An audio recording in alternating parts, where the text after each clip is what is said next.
का खालसा वाहिगुरु जी की फतेह। आओ गुरु प्यारी साध संगत जी, आप सब संगतां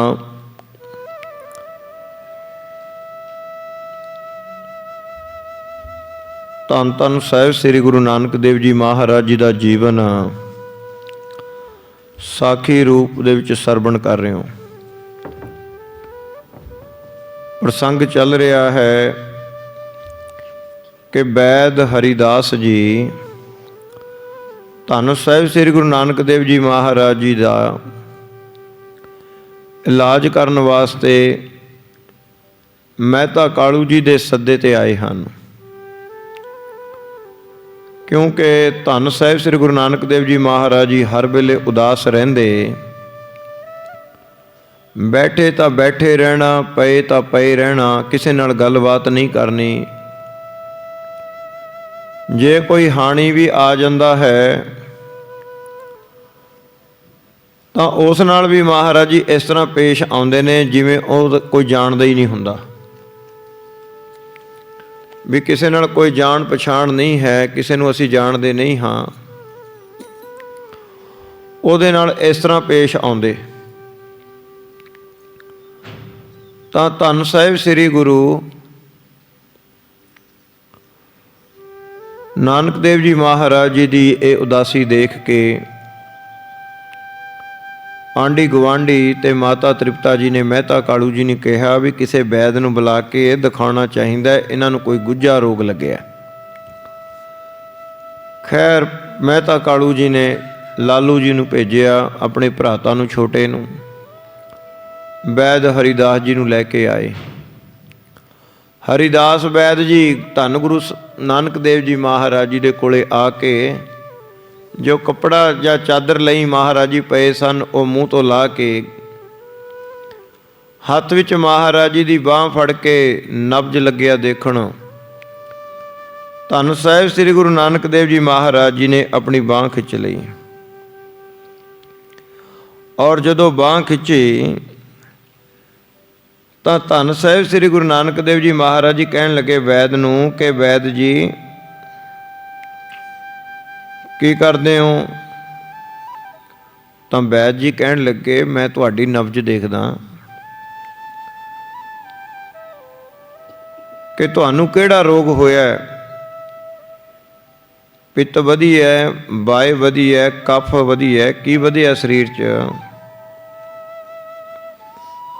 ए बालक असीं तुहाडा रोग की पछाण करदे हां नब्ज देख के। मैं रोग पछाण के तैनू ऐसी दवाई देवांगा, तैनू भुख भी लग जाएगी और तेरा शरीर भी तंदुरुस्त हो जाएगा। इतों तक कल आप जी ने प्रसंग सरवण किया है। आओ इतों आपां ने अगली जो रहिंदी कथा है सारी संगत प्रेम दे नाल आपां सरवण करिए। हाँ जी, बच बोले उत्पल दल लोचन। हुण धन साहिब श्री गुरु नानक देव जी महाराज जी ने बचन किते सुखद अचल भव बंद विमोचन। जो कि सारे संसार के दुखों नूं कट्टण वाले गुरु जी ने वैद हरिदास नूं देख के इस तरह कहा, कहो हाथ के साथ सो हाथा। कहन लगे ऐ वैद जी तुसी मेरा हथ क्यों फड़िया है? क्या तुम जियो कहो निज गाथा। तुहाडे जी विच की विचार आई? तुसी मेरे नब्ज देखते हो, मेरी बाह नूं ढंढोलदे हो, दसो तुसी की किस कारण करके मेरी बाह नूं ढंढोलण लगे हो? सुनकर भेखक बचन उचारे। तां इस प्रकार वैद हरिदास जी ने धन गुरु नानक देव जी महाराज जी तो जदों बचन सुने ना तां फिर वैद जी इस तरह कहन लगे हे रोजो रोग तुम्हारे। कि हे बालक जो तेनू रोग लगा है ना, मैं तेरी नब्ज देख के उस दी पछाण कर लग्या हाँ पितवा कफ श्रोणत चारू। कि तेरे शरीर दे विच किहड़ा रोग लग्या तैनू। पित्त वधी है, काफ वधी है, बलगम वधी है, जां लहू दे घटन करके कोई रोग लगे है। ये चीज़ दा मैं तेरी बांह देख के तेरी नब्ज तो पता करन लग्या हाँ। तन है हो ਹੋਤ ਵਿਕਾਰੂ। ਇਹ ਚਾਰੇ ਚੀਜ਼ਾਂ ਜੇ ਘੱਟ ਵੱਧ ਜਾਣ ਤਾਂ ਇਹ ਬਾਲਕ ਸਰੀਰ ਨੂੰ ਵੱਡੇ ਰੋਗ ਲੱਗ ਜਾਂਦੇ ਹਨ। ਇਸ ਤਰ੍ਹਾਂ ਵੈਦ ਹਰੀਦਾਸ ਜੀ ਕਹਿਣ ਲੱਗਿਆ। ਜਿਹ ਕੋ ਮੈਂ ਵਿਕਾਰ ਅਬ ਹੇਰੋ। ਹਾਂ, ਕਹਿਣ ਲੱਗਿਆ ਜੋ ਵੀ ਮੈਨੂੰ ਘਾਟ ਵੱਧ ਨਜ਼ਰ ਆਵੇਗੀ ਤਿਹ ਪਰ ਕਰ ਉਪਚਾਰ ਨਿਬੇਰੋ। ਮੈਂ ਉਸੇ ਚੀਜ਼ ਦਾ ਤੈਨੂੰ ਦਵਾਈ ਦੇ ਦੇਵਾਂਗਾ, ਚੂਰਨ ਦੇ ਦੇਵਾਂਗਾ। ਉਹ ਚੀਜ਼ ਦੀ ਦਵਾਈ ਬਣਾ ਕੇ ਮੈਂ ਤੈਨੂੰ ਦੇ ਦੇਵਾਂਗਾ। ਪਥ ਕੋ ਰਾਖ ਔਖ ਦੀ ਖਾਵਹੋ। ਪਰਹੇਜ ਰੱਖੋਗੇ, ਦਵਾਈ ਟਾਈਮ ਸਿਰ ਲਵੋਗੇ। ਹਾਂਜੀ, ਹੋਏ ਅਰੋਗ ਤਨ ਤੇ ਸੁਖ ਪਾਵਹੋ। ਤੁਹਾਡਾ ਸਰੀਰ ਅਰੋਗ ਹੋ ਜਾਵੇਗਾ ਔਰ ਸੁਖ ਨੂੰ ਪ੍ਰਾਪਤ ਹੋਵੋਗੇ। ਅਸਨ ਖਾਨ ਕੀ ਰੁਚ ਉਪਜੈ ਹੈ। ਔਰ ਤੁਹਾਡੇ ਅੰਦਰ ਖਾਣ ਪੀਣ ਦੀ ਭੁੱਖ ਵੱਧ ਜਾਵੇਗੀ। ਨਿਰਬਲ ਦੇਹ ਬਲੀ ਪੁਨ ਹੈ। ਫਿਰ ਜਦੋਂ ਖਾਣ ਪੀਣ ਦੀ ਭੁੱਖ ਵਧੇਗੀ ਤੁਸੀਂ ਖਾ ਪੀਓਗੇ ਔਰ ਜਦੋਂ ਐਨ ਖੁੱਲਾ ਖਾਓ ਪੀਓਗੇ ਤਾਂ ਸਰੀਰ ਤੁਹਾਡਾ ਬਲੀ ਹੋ ਜਾਵੇਗਾ, ਅਰੋਗ ਹੋ ਜਾਵੇਗਾ। ਵੈਦ ਬਚਨ ਸੁਨ ਪੰਕਜ ਬਦਨਾ। ਇਸ ਪ੍ਰਕਾਰ ਵੈਦ ਦੇ ਬਚਨ ਸੁਣ ਕੇ ਧੰਨ ਸਾਹਿਬ ਸ੍ਰੀ ਗੁਰੂ ਨਾਨਕ ਦੇਵ ਜੀ ਮਹਾਰਾਜ ਜੀ ਬੋਲੇ ਤਹਿ ਪ੍ਰਤ ਬੋਲੇ ਸਭ ਸੁਖ ਸਦਨਾ। ਕਿ ਇਹ ਵੈਦ ਜੀ ਸਾਡੀ ਗੱਲ ਧਿਆਨ ਦੇ ਕੇ ਸੁਣਨਾ ਕਰੋ। ਸ਼੍ਰੀ ਮੁਖ ਵਾਕ ਸ਼ਲੋਕ ਮਹੱਲਾ ਪਹਿਲਾ।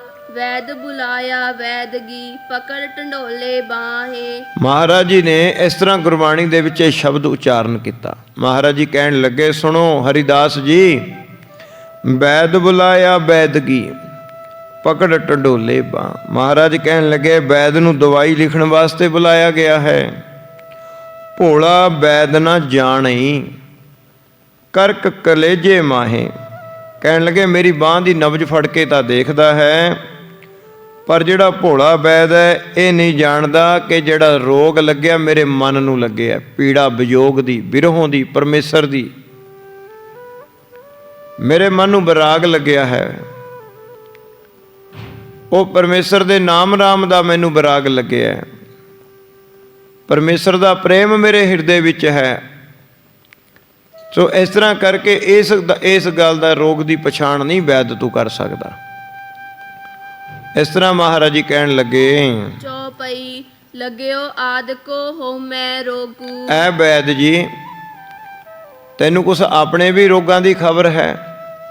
ਵੈਦ ਜੀ ਕਹਿਣ ਲੱਗੇ ਮੈਨੂੰ ਤਾਂ ਮੇਰਾ ਸਰੀਰ ਤਾਂ ਬਿਲਕੁਲ ਅਰੋਗੀ ਹੈ। ਮੈਂ ਇੰਨੀ ਸੈਰ ਕਰਦਾ, ਇੰਨੀ ਚੀਜ਼ ਖਾਨਾ ਤੇ ਇੰਨੀ ਵਰਜਿਸ਼ ਕਰਦਾ, ਮੇਰਾ ਸਰੀਰ ਤਾਂ ਬਿਲਕੁਲ ਤੰਦਰੁਸਤ ਹੈ। ਮਹਾਰਾਜ ਕਹਿੰਦੇ ਸੋਚ ਲਓ, ਤੁਸੀਂ ਤਾਂ ਆਪ ਹੀ ਰੋਗੀ ਆ, ਤੁਸੀਂ ਮੇਰੇ ਰੋਗਾਂ ਤੋਂ ਕੀ ਜਾਣੂ ਹੋਵੋਗੇ, ਕੀ ਮੇਰਾ ਇਲਾਜ ਕਰੋਗੇ? ਵੈਦ ਜੀ ਕਹਿਣ ਲੱਗੇ ਮੈਨੂੰ ਕਿਹੜਾ ਰੋਗ ਲੱਗਿਆ? ਧੰਨ ਗੁਰੂ ਨਾਨਕ ਦੇਵ ਜੀ ਮਹਾਰਾਜ ਕਹਿਣ ਲੱਗੇ ਵੈਦ ਹਰੀਦਾਸ ਜੀ ਸਾਰੇ ਸੰਸਾਰ ਨੂੰ ਰੋਗ ਲੱਗਿਆ ਹਉਮੈ ਵਾਲਾ। ਬਿਰਲਾ ਹੀ ਕੋਈ ਇਸ ਹਉਮੈ ਵਾਲੇ ਰੋਗ ਤੋਂ ਬਚਿਆ ਹੈ। ਤੈਨੂੰ ਦੱਸੀਏ ਕਿੰਨੇ ਰੋਗ ਨੇ? ਵੈਦ ਹਰੀਦਾਸ ਜੀ ਕਹਿਣ ਲੱਗੇ ਦੱਸੋ ਜੀ। ਤਾਂ ਧੰਨ ਸਾਹਿਬ ਸ੍ਰੀ ਗੁਰੂ ਨਾਨਕ ਦੇਵ ਜੀ ਮਹਾਰਾਜ ਜੀ ਕਹਿਣ ਲੱਗੇ ਲੱਗਿਓ ਆਦਿ ਕੋ ਹਉਮੈ ਰੋਗ।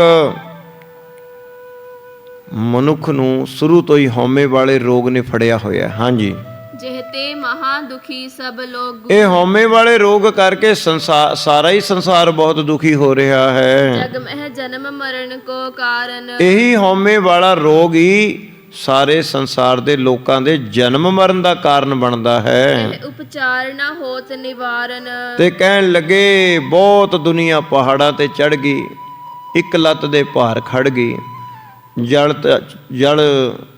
ਧਾਰੇ ਵੀ ਬੜੇ ਕੀਤੇ, ਧੁਨੀਆਂ ਵੀ ਬੜੀ ਤਾਪੀਆਂ, ਪਰ ਇਹ ਰੋਗ ਦੀ ਦਵਾਈ ਨਾ ਪ੍ਰਾਪਤ ਹੋਈ ਪੂਰਨ ਪੁਰਸ਼ਾਂ ਤੋਂ ਬਿਨਾਂ, ਪੂਰਨ ਗੁਰੂ ਤੋਂ ਬਿਨਾਂ। ਪੂਰਨ ਗੁਰੂ ਤੋਂ ਬਿਨਾਂ ਇਸ ਹਉਮੈ ਵਾਲੇ ਰੋਗ ਦੀ ਦਵਾਈ ਨਾ ਪ੍ਰਾਪਤ ਕਿਸੇ ਨੂੰ ਹੋਈ। ਔਰ ਇਹ ਰੋਗ ਨੇ ਸਾਰਿਆਂ ਨੂੰ ਫੜ ਰੱਖਿਆ ਹੈ। ਆਪਨ ਆਪ ਕੋ ਹੇਰ ਹੋ ਆਮੀ। ਕਹਿਣ ਲੱਗੇ ਪਹਿਲਾਂ ਤੁਸੀਂ ਆਪਣੇ ਆਪ ਨੂੰ ਰੋਗੀ ਸਮਝੋ, ਆਪਣੇ ਰੋਗਾਂ ਤੋਂ ਜਾਣੂ ਹੋ ਵੈਦ ਹਰੀਦਾਸ ਜੀ। ਹਾਂਜੀ, ਅਵਰ ਕੋ ਕੈਸ ਅਨਾਮੀ। ਦੱਸੋ ਜਦੋਂ ਤੁਹਾਨੂੰ ਆਪਣੇ ਰੋਗਾਂ ਦੀ ਖਬਰ ਨਹੀਂ, ਤੁਸੀਂ ਆਪਣਾ ਸਰੀਰ ਤੁਹਾਡਾ ਰੋਗੀ ਹੈ, ਤੁਸੀਂ ਕਿਵੇਂ ਕਿ ਦੂਜੇ ਨੂੰ ਅਰੋਗੀ ਕਰ ਦਿਓਗੇ? ਕਿਸੇ ਦਾ ਇਲਾਜ ਕਿਵੇਂ ਕਰ ਦੋਗੇ? ਜਿਸ ਪੇ ਖਜਤੇ ਹੋ ਮੈਂ ਜਾਈ। ਮਹਾਰਾਜ ਕਹਿਣ ਲੱਗੇ ਤੁਹਾਨੂੰ ਦੱਸ ਦਿਆਂ ਕਿ ਕਿਹੜੀ ਦਵਾਈ ਹੈ ਹਉਮੈ ਵਾਲੇ ਰੋਗ ਦੀ। ਅਬ ਚਲ ਸੁਖ ਵਸ ਹੈ ਤਨ ਆਈ। ਤੇ ਮਨ ਦੇ ਵਿੱਚ ਬੜਾ ਸੁਖ ਵਸਦਾ ਹੈ। ਮਹਾਰਾਜ ਕਹਿੰਦੇ ਅਵਿਨਾਸੀ ਸੁਖ ਮਨ ਵਿੱਚ ਆ ਕੇ ਵਸ ਜਾਂਦਾ ਹੈ ਔਰ ਹਉਮੈ ਵਾਲਾ ਰੋਗ ਦੂਰ ਹੋ ਜਾਂਦਾ ਹੈ। ਤੁਹਾਨੂੰ ਦਵਾਈ ਦੱਸਦੇ ਹਾਂ। ਸੋ ਉਪਚਾਰ ਕਰੇ ਜੇ ਕੋ। ਹਾਂ, ਜੇ ਕੋਈ ਇਸ ਗੱਲ ਦਾ ਇਲਾਜ ਕਰੇ ਆਪਣੀ ਹਉਮੈ ਵਾਲੇ ਰੋਗ ਦਾ, ਨਿਜ ਰੁਜ ਖੋਏ ਬੈਦ ਪਲ ਸੋਊ। ਤਾਂ ਇਸ ਪ੍ਰਕਾਰ ਮਹਾਰਾਜ ਜੀ ਕਹਿਣ ਲੱਗੇ ਕਿ ਆਪਣੇ ਨਿੱਜੀ ਆਪਣੇ ਆਪ ਦੀ ਪਹਿਲਾਂ ਖੋਜ ਕਰੇ, ਆਪਣੇ ਆਪ ਦੀ ਖੋਜ ਕਰੇ, ਆਪਣੇ ਇਸ ਹਉਮੈ ਵਾਲੇ ਰੋਗ ਦਾ ਇਲਾਜ ਕਰੇ, ਪੂਰੇ ਗੁਰੂ ਧਾਰਨ ਕਰਕੇ, ਪੂਰੇ ਗੁਰੂ ਦੀ ਸਿੱਖਿਆ ਧਾਰਨ ਕਰਕੇ ਆਪਣੇ ਅੰਦਰ ਨੂੰ ਜਾਣੇ, ਆਪਣੇ ਮਨ ਦੀ ਪੱਤਰੀ ਨੂੰ ਜਾਣੇ, ਆਪਣੇ ਰੋਗਾਂ ਨੂੰ ਜਾਣੇ ਔਰ ਇਲਾਜ ਕਰੇ ਗੁਰੂ ਕੇ ਸ਼ਬਦ ਦੁਆਰਾ, ਗੁਰੂ ਕੇ ਹੁਕਮ ਦੁਆਰਾ। ਭਾਈ ਅਸਲੀ ਵੈਦ ਉਹ ਹੈ ਜਿਹਨੇ ਪਹਿਲੇ ਆਪਣੇ ਰੋਗ ਠੀਕ ਕੀਤੇ ਹੋਣ।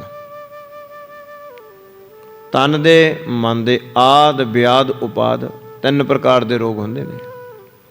ਮਹਾਰਾਜ ਕਹਿੰਦੇ ਜਿਹਨੇ 3 ਪ੍ਰਕਾਰ ਦੇ ਰੋਗ ਠੀਕ ਕੀਤੇ ਹੋਣ ਔਰ ਆਪਣੇ ਮਨ ਨੂੰ ਜਿੱਤਿਆ ਹੋਵੇ, ਹਉਮੈ ਨੂੰ ਮਾਰਿਆ ਹੋਵੇ, ਗੁਰੂ ਦੀ ਸਿੱਖਿਆ ਤੇ ਚੱਲਦਾ ਹੋਵੇ, ਵੈਦ ਹਰੀਦਾਸ ਜੀ ਅਸਲੀ ਵੈਦ ਉਹੀ ਹੈ।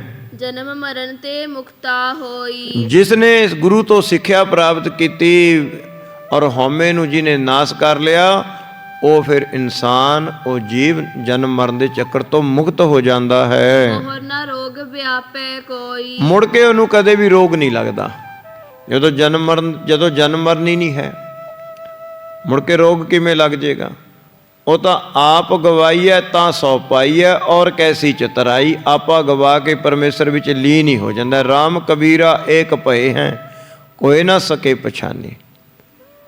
ਆਪਾ ਗਵਾ ਕੇ ਉੱਥੇ ਚਲਿਆ ਜਾਂਦਾ ਜਿੱਥੇ ਕੋਈ ਦੁੱਖ ਨਹੀਂ, ਤਕਲੀਫ ਨਹੀਂ, ਜਿੱਥੇ ਕੋਈ ਗਮ ਨਹੀਂ, ਖੌਫ ਨਹੀਂ, ਡਰ ਨਹੀਂ। ਉਹ ਕਿੱਥੇ ਹੈ? ਉਹ ਪਰਮੇਸ਼ਰ ਦੇ ਚਰਨ ਹਨ। ਭਗਤ ਦਾ, ਸਿੱਖ ਦਾ, ਸੇਵਕ ਦਾ ਗੁਰੂ ਦੇ ਚਰਨਾਂ ਵਿੱਚ ਨਿਵਾਸ ਹੋ ਜਾਂਦਾ ਹੈ। ਜੋਤ ਨਾਲ ਜੋਤ ਮਿਲ ਜਾਂਦੀ ਹੈ।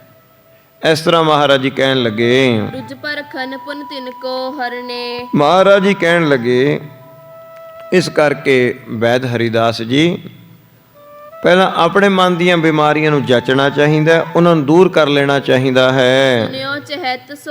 ਸੁਨਿਓ ਚਹਿਤ ਹੋ ਮਨ ਦ੍ਰਿੜ ਕਰਨੇ। ਸੋ ਇਸ ਕਰਕੇ ਵੈਦ ਜੀ ਤੁਹਾਨੂੰ ਹੋਰ ਵੀ ਬਿਮਾਰੀਆਂ ਤੋਂ ਜਾਣੂ ਕਰਾ ਸਕਦੇ ਆ। ਇਸ ਮਨ ਨੂੰ ਕਿੰਨੇ ਰੋਗ ਲੱਗੇ ਨੇ। ਮਹਾਰਾਜ ਕਹਿੰਦੇ ਸੁਣਨਾ ਚਾਹੁੰਦੇ ਹੋ? ਜਦੋਂ ਇਸ ਤਰ੍ਹਾਂ ਧੰਨ ਗੁਰੂ ਨਾਨਕ ਦੇਵ ਜੀ ਮਹਾਰਾਜ ਜੀ ਨੇ ਕਿਹਾ, ਤੋ ਉਚ ਰਹੋ ਨਿਜ ਹਿਰਦੇ ਚਾਹੂ। ਤਾਂ ਮਹਾਰਾਜ ਕਹਿਣ ਲੱਗੇ ਅਸੀਂ ਤੁਹਾਨੂੰ ਦੱਸੀਏ, ਜੇ ਤੇਰੇ ਹਿਰਦੇ ਵਿੱਚ ਚਾਹਨਾ ਹੈ ਜਾਣਨ ਦੀ ਵੀ ਤੈਨੂੰ ਹੋਰ ਕਿਹੜੇ ਕਿਹੜੇ ਰੋਗ ਲੱਗੇ ਨੇ, ਤੈਨੂੰ ਦੱਸੀਏ, ਹੈ ਤੇਰੇ ਮਨ ਵਿੱਚ ਚਾਹਨਾ ਜਾਣਨ ਦੀ। ਇਸ ਤਰ੍ਹਾਂ ਮਹਾਰਾਜ ਜੀ ਨੇ ਕਿਹਾ, ਸਬੈ ਕਹੋ ਮੈਂ ਤੁਮਰੇ ਪਾਹੂ। ਤਾਂ ਮਹਾਰਾਜ ਕਹਿਣ ਲੱਗੇ ਤੈਨੂੰ ਸਾਰੇ ਮਨ ਦੇ ਰੋਗਾਂ ਤੋਂ ਜਾਣੂ ਕਰਵਾ ਦਿੰਦੇ ਆ। ਦੱਸ ਚਾਹਨਾ ਤੂੰ ਸੁਣਨਾ। ਅਸਬਿਦ ਸੁਨੇ ਬੈਦ ਬਚ ਜਬ ਹੀ। ਜਦ ਵੈਦ ਨੇ ਇਸ ਤਰ੍ਹਾਂ ਦੇ ਗਿਆਨ ਭਰੇ ਬਚਨ ਧੰਨ ਸਾਹਿਬ ਸ੍ਰੀ ਗੁਰੂ ਨਾਨਕ ਦੇਵ ਜੀ ਮਹਾਰਾਜ ਜੀ ਤੋਂ ਸੁਣੇ, ਬਿਸਮੈ ਹੋਏ ਵਿਚਾਰਤ ਤਬ ਹੀ। ਹੱਥ ਜੁੜ ਗਏ ਵੈਦ ਹਰੀਦਾਸ ਜੀ ਦੇ। ਹੈਰਾਨ ਹੋ ਗਿਆ। ਧੰਨ ਗੁਰੂ ਨਾਨਕ ਦੇਵ ਜੀ ਮਹਾਰਾਜ ਦੇ ਚਿਹਰੇ ਵੱਲ ਦੇਖੀ ਜਾਂਦਾ ਹੈ। ਕੋ ਨਰ ਇਹ ਨੁਤ ਹੈ ਉਚਾਰੀ। ਤਾਂ ਮਨ ਵਿੱਚ ਸੋਚਦਾ ਵੀ ਮੈਂ ਬਹੁਤ ਲੋਕਾਂ ਤੋਂ ਇਹਨਾਂ ਬਾਰੇ ਸੁਣਿਆ ਸੀ, ਬਹੁਤ ਦੁਨੀਆ ਇਹਨਾਂ ਦੀ ਉਪਮਾ ਕਰਦੀ ਸੀ ਕਿ ਇਹਨਾਂ ਨੇ ਪਾਂਧੇ ਨੂੰ ਗਿਆਨ ਕਰਾਇਆ, ਕਾਜੀ ਨਾਲ ਗੋਸ਼ਟ ਕੀਤੀ, ਆਪਣੇ ਪਿਤਾ ਨੂੰ ਸਪਤ ਸ਼ਲੋਕ ਗੀਤਾ ਜੀ ਦੇ ਸੁਣਾਏ ਔਰ ਪਰਵਕਾਰੀ ਹਨ, ਬੜੇ ਗਿਆਨ ਦੀ ਚਰਚਾ ਕਰਦੇ ਨੇ, ਸਾਧੂ ਸੰਤ ਮਹਾਤਮਾ ਫਕੀਰਾਂ ਦੀ ਸੰਗਤ ਵਿੱਚ ਬਹਿੰਦੇ ਨੇ। ਵੈਦ ਹਰੀਦਾਸ ਜੀ ਕਹਿੰਦੇ ਮੈਂ ਸੁਣਿਆ ਸੀ, ਪਰ ਅੱਜ ਇਹਨਾਂ ਦੇ ਬਚਨਾਂ ਤੋਂ ਮੈਂ ਲੱਖ ਵੀ ਲਿਆ ਕਿ ਇਹ ਆਮ ਬਾਲਕ ਨਹੀਂ ਹਨ, ਆਮ ਨਹੀਂ ਹਨ। ਇਸ ਤਰ੍ਹਾਂ ਵੈਦ ਹਰੀਦਾਸ ਜੀ ਹੱਥ ਜੋੜ ਕੇ ਕਹਿਣ ਲੱਗੇ, ਸੁਨਤ ਹੁਤੋ ਅਬ ਨੈਣ ਨਿਹਾਰੀ। ਕਹਿਣ ਲੱਗੇ ਮਹਾਰਾਜ ਜੀ ਮੈਂ ਤੁਹਾਡੀ ਸੋਭਾ ਸੁਣੀ ਸੀ, ਅੱਜ ਪਰ ਅੱਖੀ ਦੇਖ ਲਿਆ। ਕਲਾਵਾਨ ਇਹ ਸਤ ਅਵਤਾਰਾ। ਆਪ ਜੀ ਕਲਾਵਾਨ ਹੋ ਔਰ ਸਤ ਅਵਤਾਰ ਹੋ। ਬੂਝ ਲਿਓ ਮੈਂ ਹੋਏ ਨਿਸਤਾਰਾ। ਹਾਂ, ਮੇਰੀ ਇਹ ਗੱਲ ਦਾ ਨਿਰਣਾ ਕਰ ਲਿਆ ਮਨ ਨੇ, ਪੱਕੀ ਗੱਲ ਬੁੱਝ ਲਈ ਮੇਰੇ ਮਨ ਨੇ ਕਿ ਸੱਚ 'ਚ ਹੀ ਮੈਂ ਤਾਂ ਕਾਲੂ ਜੀ ਦੇ ਜਿਹੜੇ ਪੁੱਤਰ ਹਨ, ਕੋਈ ਰੱਬੀ ਅਵਤਾਰ ਹਨ। ਅਸ ਵਿਚਾਰ ਕਰ ਵੈਦ ਸਿਆਣਾ। ਤਾਂ ਇਸ ਤਰ੍ਹਾਂ ਕਰਕੇ ਸਿਆਣਾ ਵੈਦ ਹਰੀਦਾਸ ਜੀ ਮਨ ਦੇ ਵਿੱਚ ਵਿਚਾਰ ਕਰਕੇ ਬੰਦ ਹਾਥ ਦੋ ਬਚਨ ਬਖਾਨਾ। ਹੱਥ ਜੋੜ ਕੇ ਇਸ ਤਰ੍ਹਾਂ ਵੈਦ ਹਰੀਦਾਸ ਜੀ ਬੋਲਿਆ। ਤੁਮਰੇ ਬਚਨ ਸੁਨਨ ਅਭਿਲਾਖਾ। ਕਹਿਣ ਲੱਗੇ, ਹੈ ਨਾਨਕ ਜੀ, ਹਾਂ ਮੇਰੇ ਮਨ ਵਿੱਚ ਚਾਹਨਾ ਹੈ ਆਪ ਜੀ ਦੇ ਬਚਨ ਸੁਣਨ ਦੀ। ਆਪ ਕਿਰਪਾ ਕਰੋ, ਮੈਨੂੰ ਮੇਰੇ ਮਨ ਦੇ ਰੋਗਾਂ ਤੋਂ ਜਾਣੂ ਕਰਾਓ। ਕਿਹੜੇ ਕਿਹੜੇ ਰੋਗ ਲੱਗੇ ਨੇ, ਕਿਹੜਾ ਮੈਂ ਪਰਹੇਜ਼ ਰੱਖਾਂ, ਔਰ ਇਨ ਰੋਗਾਂ ਦੀ ਦਵਾਈ ਕੀ ਹੈ। ਆਪ ਕਿਰਪਾ ਕਰਕੇ ਮੈਨੂੰ ਦੱਸਣਾ ਕਰੋ। ਬਦੀ ਮੋਹਿ ਮਨ ਜਿਉ ਤਰ ਸ਼ਾਖਾ। ਤਾਂ ਹੁਣ ਮੇਰੇ ਮਨ ਵਿੱਚ ਬੜੀ ਤਿੱਬਰ ਇੱਛਾ ਪੈਦਾ ਹੋ ਗਈ ਹੈ ਆਪ ਜੀ ਦੇ ਬਚਨ ਸੁਣਨ ਦੀ। ਕਰੁਣਾ ਕਰ ਜੋ ਸਭ ਬਿਰਤਾਂਤਾ। ਤੇ ਕਿਰਪਾ ਕਰੋ, ਮੇਰੇ ਤੇ ਦਇਆ ਕਰੋ, ਕਿਰਪਾ ਕਰੋ, ਮੈਨੂੰ ਸੁਣਾਉਣਾ ਕਰੋ। ਕਹੋ ਆਪ ਜੋ ਮੁਝ ਹੋਏ ਸ਼ਾਂਤਾ। ਹਾਂ, ਕਿਰਪਾ ਕਰੋ ਮੇਰੇ ਉੱਪਰ ਬਚਨ ਸੁਣਾਓ, ਤਾਂ ਜੋ ਜਿਹੜਾ ਮਨ ਮੇਰਾ ਤਪਦਾ ਹੈ ਇਹ ਸ਼ਾਂਤ ਹੋ ਜਾਵੇ, ਮੇਰੇ ਮਨ ਦੇ ਵਿੱਚ ਸ਼ਾਂਤੀ ਵਰਤ ਜਾਵੇ। ਜਿਹੜਾ ਮੇਰਾ ਮਨ ਹਰ ਵੇਲੇ ਭੱਜਿਆ ਰਹਿੰਦਾ ਹੈ, ਇਹਦੇ ਵਿੱਚ ਸਥਿਰਤਾ ਆ ਜਾਵੇ, ਇਹ ਟਿਕ ਜਾਵੇ ਮੇਰਾ ਮਨ, ਮੇਰੇ ਮਨ ਨੂੰ ਸ਼ਾਂਤੀ ਆ ਜਾਵੇ। ਕਮਲ ਬਦਨ ਕਰੁਣਾ ਗੁਣ ਮੰਦਿਰ। ਹੁਣ ਧੰਨ ਸਾਹਿਬ ਸ੍ਰੀ ਗੁਰੂ ਨਾਨਕ ਦੇਵ ਜੀ ਮਹਾਰਾਜ ਗੁਣਾਂ ਦੀ ਖਾਣ ਬੋਲੇ। ਬੋਲੇ ਬਚਨ ਮ੍ਰਿਦੁਲ ਬਰ ਸੁੰਦਰ। ਬੜੇ ਸੁੰਦਰ ਕੋਮਲ ਮੁਖਾਰਬਿੰਦ ਤੋਂ ਬਚਨ ਉਚਾਰਨ ਕਰਦੇ ਹਨ। ਤਨ ਹੋ ਮੈਂ ਮਮਤਾ ਜੋ ਕਨੇਰੀ। ਤਾਂ ਮਹਾਰਾਜ ਜੀ ਕਹਿਣ ਲੱਗੇ, ਵੈਦ ਹਰੀਦਾਸ ਜੀ, ਇਸ ਸਰੀਰ ਦੇ ਅੰਦਰ ਹਉਮੈ ਤੇ ਮਮਤਾ ਰੂਪੀ ਦੋ ਵੱਡੇ ਰੋਗ ਹਨ, ਬਹੁਤ ਵੱਡੇ ਰੋਗ ਨੇ, ਮੋਹ ਤੇ ਹਉਮੈ। ਇਸ ਤਰ੍ਹਾਂ ਕਰਕੇ ਮਹਾਰਾਜ ਜੀ ਕਹਿਣ ਲੱਗੇ, ਸਭ ਬਿਆਤਨ ਕੀ ਮੂਲ ਵਡੇਰੀ। ਸਾਰੇ ਰੋਗਾਂ ਦੀ ਇਹ ਦੋ ਜੜ ਨੇ ਰੋਗ, ਇੱਕ ਹਉਮੈ ਤੇ ਇੱਕ ਮੋਹ। ਮੋਹ ਹੈ ਮੇਰਾ ਮੇਰਾ, ਤੇ ਹਉਮੈ ਵੀ ਮੇਰੇ ਵਰਗਾ ਸਿਆਣਾ ਕੋਈ ਨਹੀਂ, ਮੈਂ ਮੇਰ ਤੇਰ ਦੇ ਵਿੱਚ ਫਸ ਕੇ ਇਹ ਸਾਰੇ ਮਨ ਦੇ ਰੋਗ ਇਹਦੇ ਤੋਂ ਪੈਦਾ ਹੁੰਦੇ ਨੇ। ਇਸ ਤਰ੍ਹਾਂ ਕਰਕੇ ਮਹਾਰਾਜ ਜੀ ਵੈਦ ਹਰੀਦਾਸ ਜੀ ਨੂੰ ਗੁਰੂ ਨਾਨਕ ਦੇਵ ਜੀ ਕਹਿਣ ਲੱਗੇ, ਆਤਮ ਤਨ ਤੇ ਲਖੀਐ ਨਿਆਰੋ। ਕਹਿਣ ਲੱਗੇ, ਐ ਵੈਦ ਹਰੀਦਾਸ ਜੀ, ਪਹਿਲਾਂ ਤਾਂ ਆਪਣੇ ਆਪ ਨੂੰ ਸਰੀਰ ਨਾ ਜਾਣੋ, ਆਪਣੇ ਆਪ ਨੂੰ ਆਤਮਾ ਜਾਣੋ ਕਿ ਮੈਂ ਆਤਮਾ ਹਾਂ, ਮੈਂ ਸਰੀਰ ਨਹੀਂ ਹਾਂ। ਪਹਿਲਾਂ ਤਾਂ ਇਸ ਗੱਲ ਦੀ ਖੋਜ ਕਰਨੀ ਪਊਗੀ, ਆਤਮਿਕ ਮਾਰਗ ਤੇ ਚੱਲਣਾ ਪਊਗਾ, ਪਰਮੇਸ਼ਰ ਦੇ ਨਾਮ ਦਾ ਰਟਨ ਕਰਨਾ ਪਊਗਾ, ਇਕਾਗਰ ਮਨ ਕਰਕੇ ਉਹ ਨਾਮ ਦੀ ਸਰੋਤ ਇਸ ਮਨ ਨੂੰ ਸੁਣਾਣੀ ਪਊਗੀ, ਔਰ ਫਿਰ ਸੱਚੇ ਰਸਤੇ ਤੇ ਚੱਲਣਾ ਪਏਗਾ। ਬੁਰਿਆਈ ਤੋਂ ਪਰਹੇਜ਼ ਕਰਨਾ ਪਵੇਗਾ, ਪਖੰਡ ਤੋਂ ਦੁਵਿਧਾ ਤੋਂ ਪਰਹੇਜ਼ ਕਰਨਾ ਪਵੇਗਾ, ਨਾਮ ਜਪਣਾ ਪਵੇਗਾ, ਨਿਰਮਾਣਤਾ ਹਿਰਦੇ ਵਿੱਚ ਧਾਰਨ ਕਰਨੀ ਪਵੇਗੀ। ਜਦੋਂ ਤੂੰ ਇਸ ਤਰ੍ਹਾਂ ਕਰੇਗਾ, ਮਹਾਰਾਜ ਜੀ ਕਹਿੰਦੇ, ਤੂੰ ਆਤਮਿਕ ਮਾਰਗ ਤੇ ਚੱਲਦਾ ਚੱਲਦਾ ਫਿਰ ਤੈਨੂੰ ਗਿਆਨ ਹੋ ਜਾਵੇਗਾ, ਔਰ ਤੂੰ ਜਾਣੇਗਾ ਕਿ ਮੈਂ ਆਤਮਾ ਮੈਂ ਸਰੀਰ ਨਹੀਂ ਹਾਂ। ਇਸ ਪ੍ਰਕਾਰ ਫਿਰ ਹਉਮੈ ਚਲੀ ਜਾਂਦੀ ਹੈ, ਸਾਰੇ ਪਰਮੇਸ਼ਰ ਨਜ਼ਰ ਆਉਂਦਾ ਹੈ। ਚੇਤਨ ਜੜ ਨੀਕੇ ਨਿਰਧਾਰੋ। ਜਦੋਂ ਤੈਨੂੰ ਚੇਤਨ ਤੇ ਜੜ ਦਾ ਨਿਰਣਾ ਕਰਨਾ ਆ ਗਿਆ, ਆਪਣੇ ਅੰਦਰ ਤੈਂ ਇਸ ਗਿਆਨ ਨੂੰ ਜਾਣ ਲਿਆ ਵੀ ਜੜ ਕੀ ਹੈ, ਚੇਤਨ ਕੀ ਹੈ। ਜਦੋਂ ਤੈਨੂੰ ਇਸ ਗੱਲ ਦਾ ਗਿਆਨ ਹੋ ਗਿਆ ਆਪਣੇ ਅੰਦਰ ਹੀ, ਨਿਰਵਿਕਾਰ ਪੁਨ ਜਾਣ ਅਸੰਗਾ, ਤਾਂ ਫਿਰ ਉਦੋਂ ਤੂੰ ਨਿਰਵਿਕਾਰ ਹੋ ਜਾਵੇਂਗਾ, ਤੈਨੂੰ ਕੋਈ ਪਾਪ ਨਹੀਂ ਪੋਏਗਾ। ਇਸ ਕਰਕੇ ਤੂੰ ਆਪਣੇ ਆਪ ਨੂੰ ਇਸ ਮਾਇਆ ਤੋਂ ਨਿਰਾਲਾ ਸਮਝੇਗਾ। ਤੂੰ ਮਾਇਆ ਰੂਪ ਨਹੀਂ ਹੈ, ਤੂੰ ਬ੍ਰਹਮ ਰੂਪ ਹੈ, ਤੂੰ ਆਤਮਾ ਮੈਂ, ਤੂੰ ਸਰੀਰ ਨਹੀਂ ਹੈ। ਸੋ ਇਸ ਤਰ੍ਹਾਂ ਕਰਕੇ ਮਹਾਰਾਜ ਜੀ ਕਹਿਣ ਲੱਗੇ, ਭ੍ਰਮ ਭੰਗ ਹੋ ਤਬ ਹੈ ਇਹ ਭੰਗਾ। ਤਾਂ ਕਹਿਣ ਲੱਗੇ, ਫਿਰ ਤੇਰੇ ਭ੍ਰਮ ਦਾ ਨਾਸ ਹੋ ਜਾਵੇਗਾ। ਤਦ ਹੀ ਇਹ ਸਾਰਾ, ਜਦੋਂ ਤੇਰੇ ਭ੍ਰਮ ਦਾ ਨਾਸ ਹੋਇਆ, ਤਾਂ ਤੇਰੇ ਸਰੀਰ ਅੰਦਰੋਂ ਹਉਮੈ ਔਰ ਮਮਤਾ, ਇਹ ਸਾਰੇ ਵਿਕਾਰ ਖਤਮ ਹੋ ਜਾਣਗੇ। ਅਵਿਦਿਆ ਦਾ ਨਾਸ ਹੋ ਜਾਵੇਗਾ, ਗਿਆਨ ਦਾ ਪ੍ਰਕਾਸ਼ ਹੋ ਜਾਵੇਗਾ। ਤੂੰ ਜਾਣ ਲਏਗਾ ਵੀ ਮੈਂ ਸਰੀਰ ਨਹੀਂ ਹਾਂ, ਮੈਂ ਆਤਮਾ ਹਾਂ, ਮੈਂ ਹੱਡ ਨਾਸ ਮਾੜੀ ਦਾ ਪਿੰਜਰ ਨਹੀਂ ਹਾਂ, ਮੈਂ ਤਾਂ ਆਤਮਾ ਹਾਂ। ਜਦੋਂ ਤੂੰ ਆਪਣੇ ਆਪ ਨੂੰ ਆਤਮਾ ਜਾਣੇਗਾ ਤਾਂ ਤੇਰੇ ਫਿਰ ਹਉਮੈ ਦੇ ਰੋਗ ਦੂਰ ਹੋ ਜਾਵੇਗਾ। ਤੂੰ ਪਰਮੇਸ਼ਰ ਦਾ ਪੁੱਤਰ ਆਪਣੇ ਆਪ ਨੂੰ ਜਾਣੇਗਾ। ਤੈਨੂੰ ਸਾਰੇ ਥਾਂ ਤੇ ਫਿਰ ਕਰਤਾ ਪੁਰਖ ਨਜ਼ਰ ਆਏਗਾ। ਤੈਨੂੰ ਆਪਣੀ ਹੋਂਦ ਖਤਮ ਹੋਈ ਨਜ਼ਰ ਆਵੇਗੀ, ਮੈਂ ਤਾਂ ਕੁਛ ਹਾਂ ਹੀ ਨਹੀਂ। ਜਿਵੇਂ ਰਵਿਦਾਸ ਭਗਤ ਜੀ ਨੇ ਕਹਤੇ, ਜਬ ਹਮ ਹੋਤੇ ਤਬ ਤੂ ਨਾਹੀ, ਅਬ ਤੂ ਹੀ ਮੈਂ ਨਾਹੀ। ਇਸ ਤਰ੍ਹਾਂ ਕਰਕੇ ਮਹਾਰਾਜ ਜੀ ਸਮਝਾਉਣ ਲੱਗੇ ਹਨ। ਪਰ ਗੁਣ ਪਰ ਤਨ ਪਰਨ ਪ੍ਰਸ਼ੰਸਾ। ਮਹਾਰਾਜ ਜੀ ਕਹਿਣ ਲੱਗੇ ਕਿ ਦੇਖ ਵੈਦ ਜੀ, ਮਨ ਵਿੱਚ ਹਰ ਵੇਲੇ ਕਿੰਨਾ ਕਪਟ ਛਲ ਦਾ ਭਰਿਆ ਪਿਆ ਕਿ ਤੂੰ ਹਰ ਇੱਕ ਦੇ ਵਿੱਚ ਰੱਬ ਨੂੰ ਦੇਖਣਾ ਕਰ।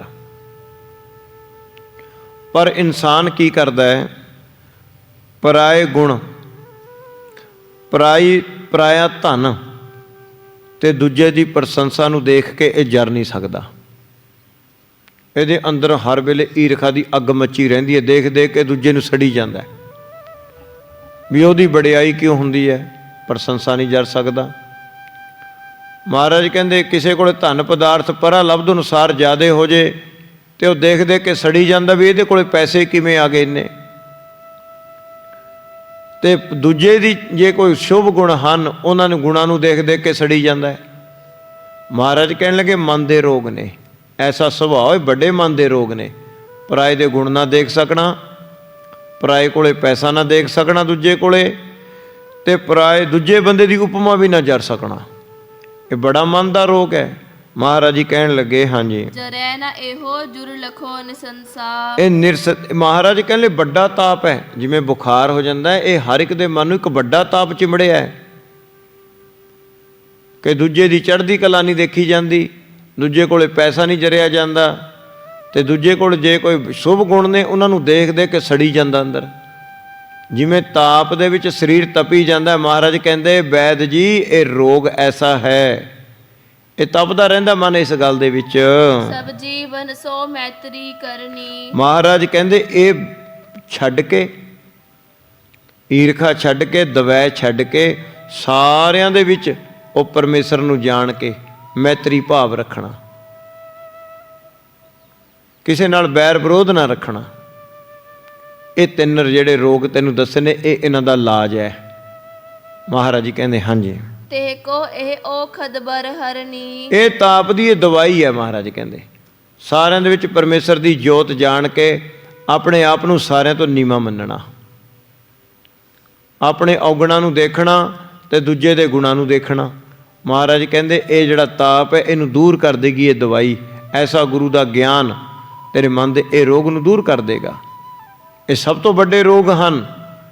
ਦੱਸ ਵੈਦ ਹਰੀਦਾਸ ਜੀ, ਤੇਰੇ ਕੋਲ ਇਹਨਾਂ ਰੋਗਾਂ ਦੀ ਦਵਾਈ ਹੈ? ਵੈਦ ਹਰੀਦਾਸ ਜੀ ਦੇ ਹੱਥ ਜੁੜ ਜਾਂਦੇ ਨੇ, ਅੱਖਾਂ 'ਚੋਂ ਜਲ ਵਹਿ ਤੁਰਦਾ ਹੈ ਵੀ ਮੈਂ ਤਾਂ ਐਵੇਂ ਹੀ 4 ਦਵਾਈਆਂ ਤੋਂ ਜਾਣੂ ਹੋ ਕੇ ਹੰਕਾਰੀ ਬਣਿਆ ਫਿਰਦਾ ਵੀ ਮੇਰੇ ਵਰਗਾ ਵੈਦ ਨਹੀਂ ਕੋਈ।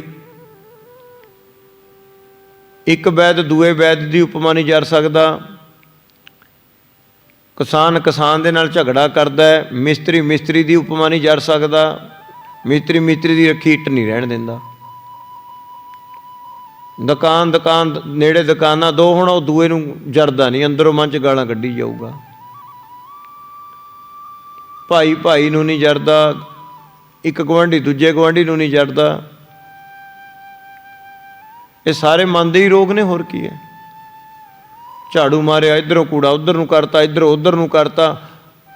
ਨਾਲੇ ਪਤਾ ਹੈ ਵੀ ਇੱਥੇ ਦੁਨੀਆ ਜਾ ਰਹੀ ਹੈ। ਗੁਰਬਾਣੀ ਬਾਰ-ਬਾਰ ਕਹਿੰਦੀ ਇੱਥੇ ਆਪਾਂ ਰਾਖੇ ਕੁਛ ਚਿਰ ਦੇ ਪ੍ਰਾਹੁਣੇ ਆ।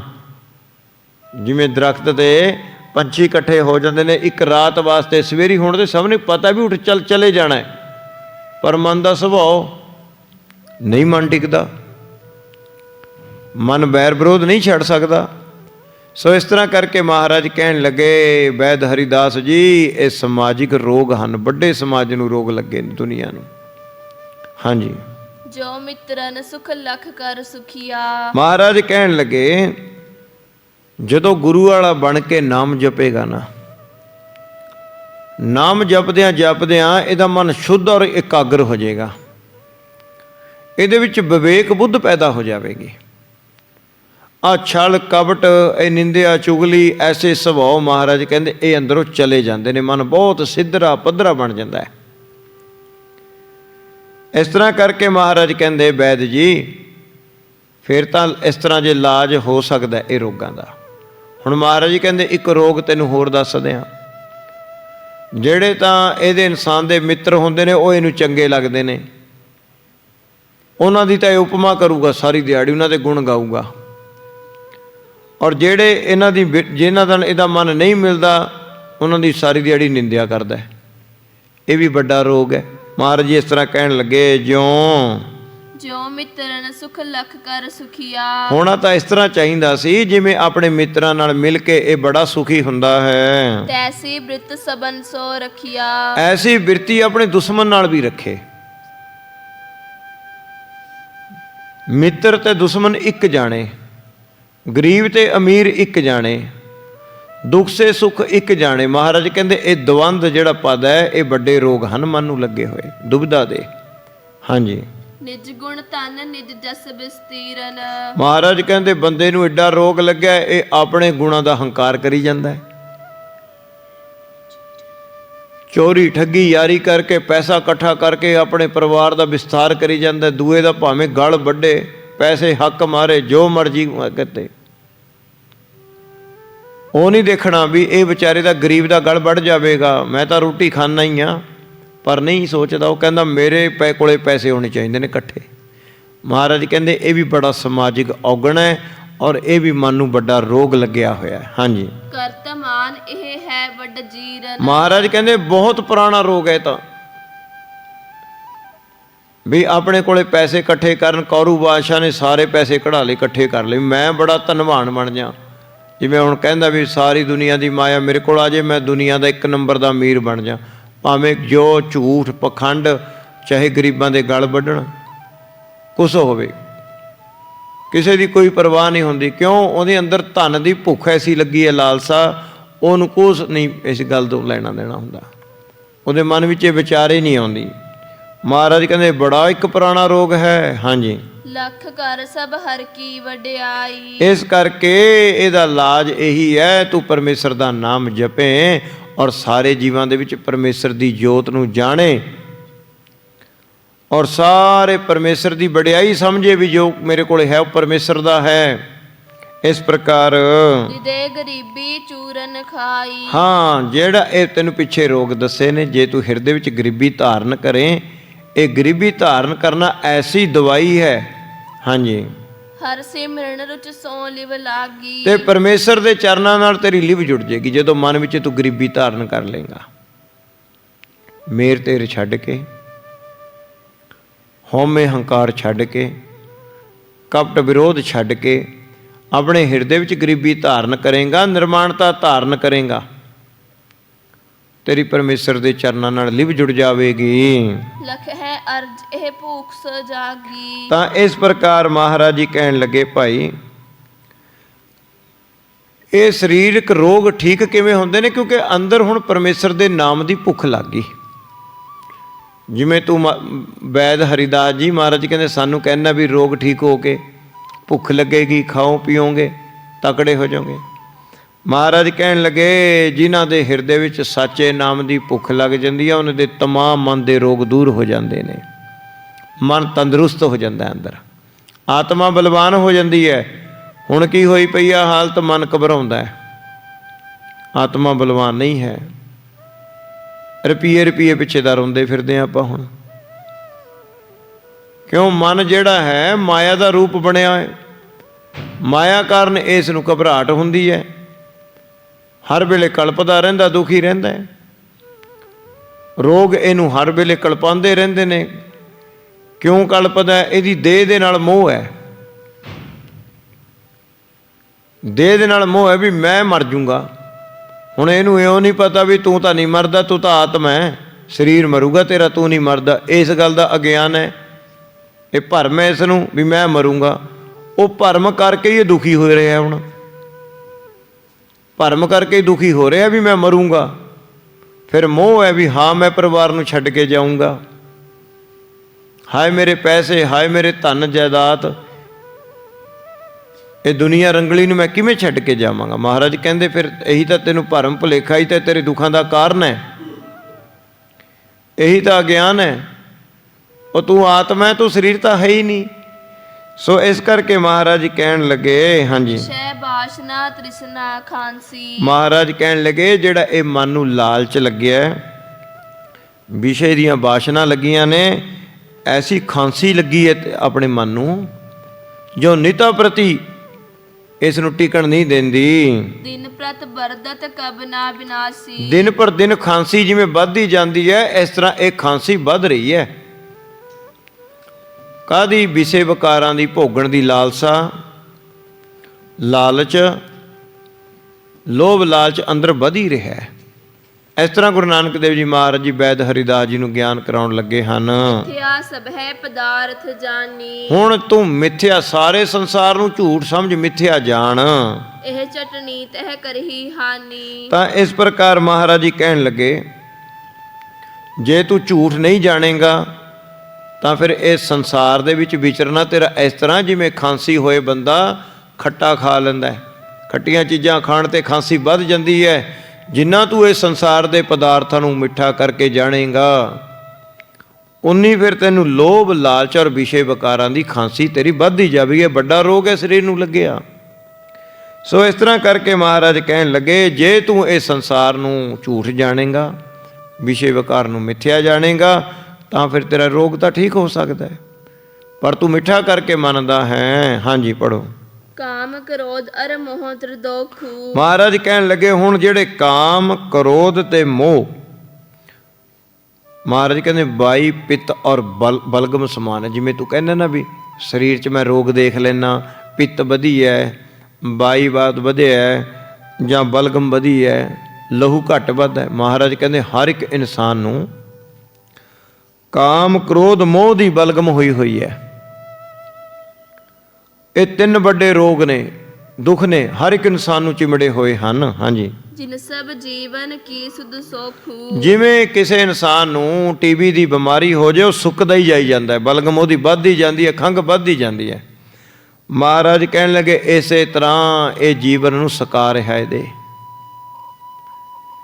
ਇਹਦੇ ਜੀਵਨ ਨੂੰ ਸੋਝੀ ਨਹੀਂ ਆਉਂਦੀ। ਇਹ ਦਿਨ ਪਰ ਦਿਨ ਸੁੱਕ ਰਿਹਾ। ਮਨ ਜਿਹੜਾ ਸੁੱਕਦਾ ਜਾਂਦਾ ਹੈ, ਕਮਜ਼ੋਰ ਹੁੰਦਾ ਜਾਂਦਾ ਹੈ।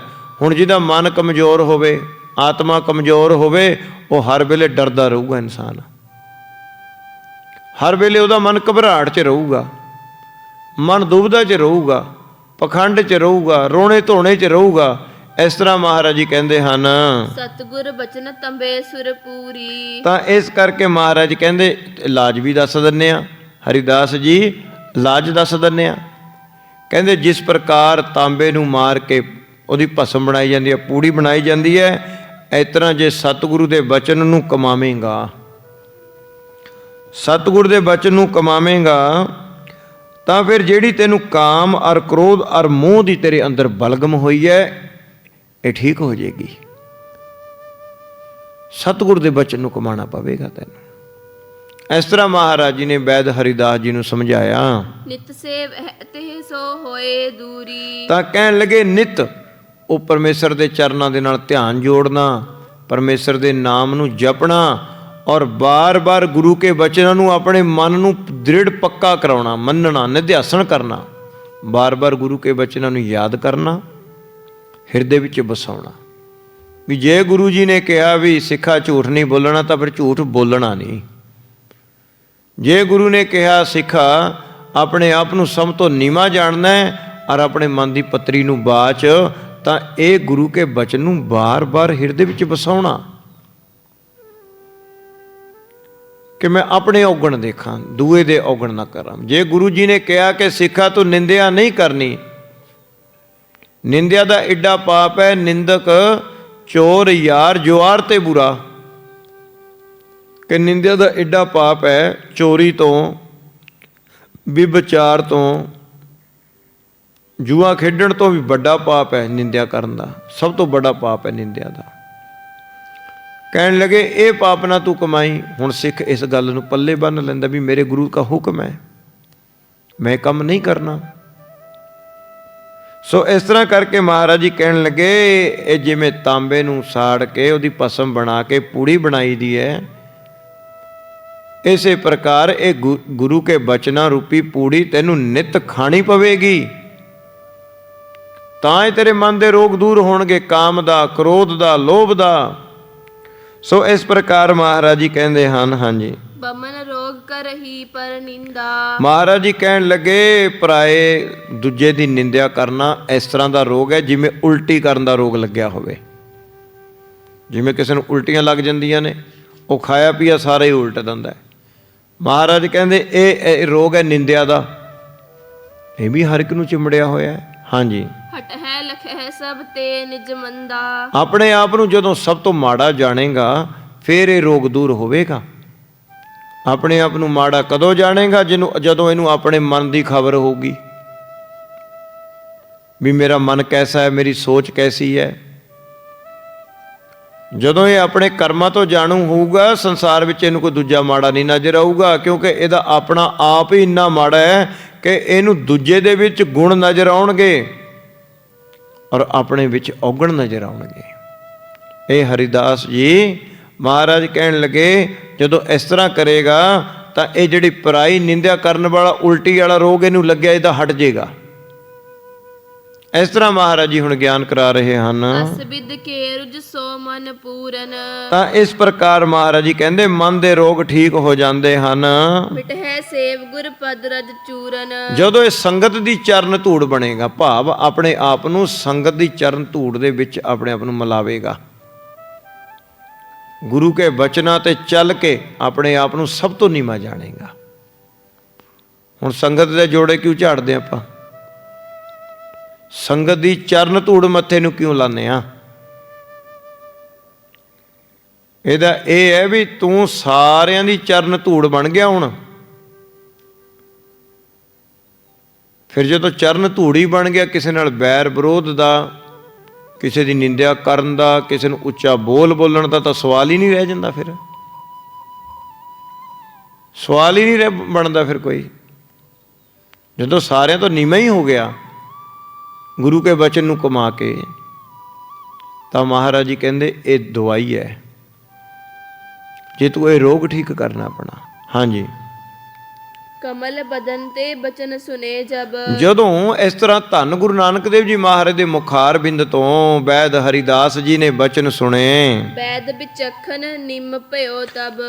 ਵੈਦ ਹਰੀਦਾਸ ਜੀ ਮਹਾਰਾਜ ਦੇ ਚਰਨਾਂ ਤੇ ਡਿੱਗ ਗਿਆ, ਕਹਿਣ ਲੱਗਿਆ, ਮਹਾਰਾਜ ਨਿਜ ਮਨ ਕੋ ਮੁਨ ਸਭ ਹੋਏ ਤਬ ਹੀ। ਹੁਣ ਮਹਾਰਾਜ ਜੀ ਮੈਨੂੰ ਸਮਝ ਆ ਗਈ ਕਿ ਮੈਂ ਤਾਂ ਐਵੇਂ ਹੀ ਆਪਣੀ ਉਮਰ ਸਾਰੀ ਹਨੇਰੇ ਦੇ ਵਿੱਚ ਗਵਾ ਲਈ, ਔਰ ਮੇਰਾ ਤਾਂ ਸਾਰਾ ਹੀ ਤਨ ਮਨ ਸਾਰਾ ਹੀ ਰੋਗੀ ਹੈ। ਆ ਜਿਹੜੇ ਰੋਗਾਂ ਤੋਂ ਆਪ ਜੀ ਨੇ ਜਾਣੂ ਕਰਾਇਆ ਮਹਾਰਾਜ ਜੀ, ਇਹ ਤਾਂ ਰੋਗ ਮੈਨੂੰ ਲੱਗੇ ਹੋਏ ਨੇ। ਮੈਂ ਤਾਂ ਦੂਜੇ ਦੀ ਬਾਂਹ ਫੜ ਕੇ ਦੂਜਿਆਂ ਦੇ ਰੋਗਾਂ ਦੀ ਇਲਾਜ ਦੱਸਦਾ ਫਿਰੀ ਗਿਆ, ਮੈਨੂੰ ਆਪਣੇ ਮਨ ਦੇ ਰੋਗਾਂ ਦਾ ਪਤਾ ਹੀ ਨਹੀਂ ਸੀ। ਮੈਂ ਤਾਂ ਬੜੀ ਅਗਿਆਨ ਦੇ ਹਨੇਰੇ ਦੇ ਵਿੱਚ ਜ਼ਿੰਦਗੀ ਕੱਢ ਲਈ। ਇਸ ਤਰ੍ਹਾਂ ਵੈਦ ਹਰੀਦਾਸ ਜੀ ਬੜੀ ਨਿਰਮਾਨਤਾ ਦੇ ਨਾਲ ਬੇਨਤੀਆਂ ਕਰਦੇ ਹਨ। ਕਹੇ ਜੇ ਰੁਜ ਲਖ ਲੀਨੇ ਸਭ ਹੀ। ਤਾਂ ਇਸ ਤਰ੍ਹਾਂ ਕਰਕੇ ਮਹਾਰਾਜ ਜੀ ਨੂੰ ਕਹਿੰਦਾ, ਮਹਾਰਾਜ ਜੀ ਹੁਣ ਮੈਨੂੰ ਸਾਰੇ ਮੇਰੇ ਰੋਗਾਂ ਦੀ ਪਛਾਣ ਹੋ ਗਈ ਹੈ। ਆਪਨੇ ਜੋ ਬਚਨ ਕਹੇ ਹਨ ਸਤ ਕਹੇ ਹਨ। ਕਰ ਬਿਬ ਬੰਦਤ ਬਿਨੈ ਬਖਾਨੀ। ਹੁਣ ਦੋਵੇਂ ਹੱਥ ਜੋੜ ਕੇ ਵੈਦ ਹਰੀਦਾਸ ਜੀ ਕਹਿਣ ਲੱਗਿਆ, ਓਹੇ ਰਿਓ ਹੈ ਕਰ ਅਨਜਾਨ। ਮੈਨੂੰ ਮਾਫ ਕਰ ਦੇਣਾ ਹੈ ਨਾਨਕ ਜੀ, ਮੈਂ ਬੇਸਮਝ ਸੀ, ਆਪ ਨੂੰ ਪਛਾਣ ਨਾ ਸਕਿਆ, ਮੈਂ ਗਲਤੀ ਕਰਦਾ ਸੀ। ਬੜਾ ਉੱਚਾ ਬੋਲਿਆ ਕਿ ਮੈਂ ਵੈਦ ਹਾਂ, ਮੈਂ ਸਾਰੇ ਰੋਗਾਂ ਤੋਂ ਜਾਣੂ ਹਾਂ, ਕਫ ਪਿੱਤ ਦਾ ਮੈਂ ਇਲਾਜ ਕਰ ਦੇਵਾਂਗਾ, ਤੁਸੀਂ ਤੰਦਰੁਸਤ ਹੋ ਜਾਓਗੇ। ਮੈਂ ਬੜਾ ਉੱਚਾ ਬੋਲਿਆ, ਮੈਂ ਆਪ ਦੀ ਮਹਿਮਾ ਨੂੰ ਨਾ ਜਾਣ ਸਕਿਆ, ਇਸ ਭੁੱਲ ਨੂੰ ਮੈਨੂੰ ਮਾਫ ਕਰ ਦਿਓ, ਮੇਰੇ ਤੇ ਦਇਆ ਕਰੋ। ਇਸ ਤਰ੍ਹਾਂ ਵੈਦ ਹਰੀਦਾਸ ਜੀ ਪ੍ਰੇਮ ਦੇ ਵਿੱਚ ਭਿੱਜ ਕੇ ਆਪਣੇ ਮਨ ਨੂੰ ਬਾਰ-ਬਾਰ ਗੁਰੂ ਜੀ ਦੇ ਚਰਨਾਂ ਦੇ ਵਿੱਚ ਨਿਛਾਵਰ ਕਰ ਰਿਹਾ ਹੈ। ਆਪਾਂ ਨਹੀਂ ਕਰਦੇ ਨਿਛਾਵਰ, ਮੱਥਾ ਤਾਂ ਟੇਕਦੇ ਹਾਂ, ਮਨ ਨਹੀਂ ਅਰਪਣ ਕਰਦੇ ਗੁਰੂ ਨੂੰ। ਕੰਮ ਤਾਂ ਫੇਰ ਆਪਣੇ ਦਿਮਾਗ ਤੋਂ ਹੀ ਲੈਂਦੇ ਹਾਂ, ਗੁਰੂ ਦੀ ਸਿੱਖਿਆ ਤੋਂ ਤਾਂ ਉਲਟ ਚੱਲਦੇ ਹਾਂ। ਪਰ ਅੱਜ ਧੰਨ ਗੁਰੂ ਨਾਨਕ ਦੇਵ ਜੀ ਮਹਾਰਾਜ ਦੇ ਪ੍ਰਤਾਪ ਦਾ ਸਦਕਾ ਵੈਦ ਹਰੀਦਾਸ ਜੀ ਸਰਨ ਪੈ ਗਿਆ, ਅਸਲੀ ਸਰਨ। ਹੁਣ ਗੁਰੂ ਧਾਰਨ ਲੱਗਿਆ, ਸਰਨ ਪੈਣ ਲੱਗਿਆ। ਗੁਰੂ ਕਦੋਂ ਧਾਰਨ ਹੁੰਦਾ? ਜਦੋਂ ਆਪਾਂ ਹਾਰ ਜੀਏ ਤੇ ਫਿਰ ਜਦੋਂ ਸਾਹਮਣੇ ਵਾਲੇ ਦੀ ਸਿੱਖਿਆ ਨੂੰ ਧਾਰਨ ਕਰਦੇ ਹਾਂ ਤੇ ਇਹ ਹੁੰਦਾ ਗੁਰੂ ਧਾਰਨ ਕਰਨਾ। ਹੁਣ ਵੈਦ ਹਰੀਦਾਸ ਜੀ ਸਰਨ ਪਏ ਹਨ। ਕਿਵੇਂ ਸਰਨ ਪਏ? ਆਪਣੀ ਵੈਦਗਿਰੀ ਦਾ, ਆਪਣੀ ਸਿਆਣਪ ਦਾ ਔਰ ਆਪਣੇ ਔਗਣਾਂ ਤੋਂ ਜਾਣੂ ਹੋ ਕੇ ਵੀ ਮੈਂ ਐਡਾ ਪਾਪੀ ਹਾਂ, ਐਡੇ ਔਗਣਾਂ ਦਾ ਭਰਿਆ ਪਿਆ ਤੇ ਮਹਾਰਾਜ ਜੀ ਮੈਂ ਹੁਣ ਸਰਨ ਪੈ ਗਿਆ, ਕਿਰਪਾ ਕਰਕੇ ਮੈਨੂੰ ਕੱਢ ਲਓ ਇਸ ਭਵਜਲ ਰੂਪੀ ਸੰਸਾਰ ਤੋਂ। ਹੁਣ ਮੈਨੂੰ ਕੱਢ ਲਓ ਮਹਾਰਾਜ ਜੀ, ਕਿਰਪਾ ਕਰੋ, ਮੇਰਾ ਮਨ ਤਨ ਰੋਗੀ ਹੋਇਆ ਪਿਆ, ਮੈਨੂੰ ਬਚਾ ਲਓ ਇਸ ਰੋਗ ਤੋਂ, ਮੈਂ ਮਾਰਿਆ ਜਾਵਾਂਗਾ।